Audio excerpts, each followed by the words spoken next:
Calicut university കലൈക്ക interzone കലോത്സവത്തിന് 22-ന് തുടക്കമാകും. 5 ദിവസങ്ങളിലായി വളാഞ്ചേരി പുറമണ്ണൂർ മജ്ലിസ് ആർട്സ് ആൻഡ് സയൻസ് കോളേജിൽ വെച്ചാണ് പരിപാടി നടക്കുക.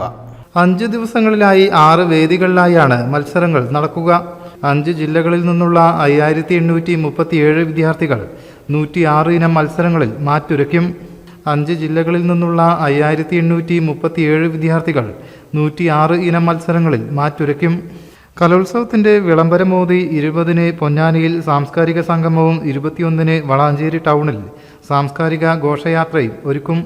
22, 23 തീയതികളിൽ സ്റ്റേജ് ഇതര മത്സരങ്ങളും 24 മുതൽ 26 വരെ സ്റ്റേജ് മത്സരങ്ങളുമാണ് നടക്കുക. 22-ന് രാവിലെ 10 മണിക്ക് സ്റ്റേജ് ഇതര മത്സരങ്ങളുടെ ഉദ്ഘാടനം നടക്കും. 24-ന് രാത്രി 7 മണിക്ക് കലോത്സവത്തിന്റെ ഉദ്ഘാടനവും നടക്കും. ആദ്യമായാണ് കാലിക്കറ്റ് യൂണിവേഴ്സിറ്റി ഇന്റർസോൺ കലോത്സവം ഒരു സ്വാശ്രയ കോളേജിൽ വെച്ച് ഒരുക്കുന്നത്. കലോത്സവ വിവരങ്ങൾക്കായി പ്രത്യേകം തയ്യാറാക്കിയ വെബ്സൈറ്റ് ലോഞ്ച് ചെയ്തിട്ടുണ്ട്. സുരക്ഷാ സംവിധാനങ്ങളും സജ്ജമായി കഴിഞ്ഞു. ഒരേ സമയം 500 പേർക്ക് ഭക്ഷണം കഴിക്കാവുന്ന പന്തലാണ് കലോത്സവ നഗരിയിൽ ഒരുക്കിയിട്ടുള്ളത്. ഈ വരുന്ന 22 മുതൽ 26 വരെ കാലിക്കറ്റ് യൂണിവേഴ്സിറ്റി ഇന്റർസോൺ കലോത്സവം വളാഞ്ചേരിയിലെ മജ്ലിസ് ആർട്സ് ആൻഡ് സയൻസ് കോളേജിലാണ് നടക്കുന്നത്.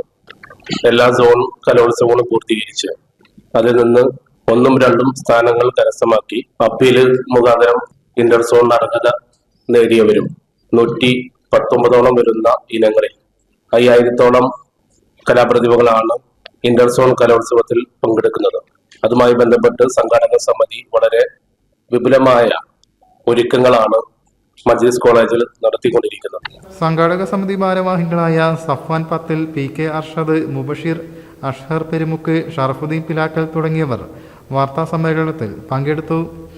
News bureau, Malappuram.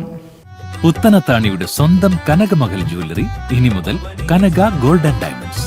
കനക ഗോൾഡൻ ഡയമണ്ട്സ് പുത്തനത്താണി. മാറുന്ന ലോകം, മാറ്റത്തിനൊപ്പം.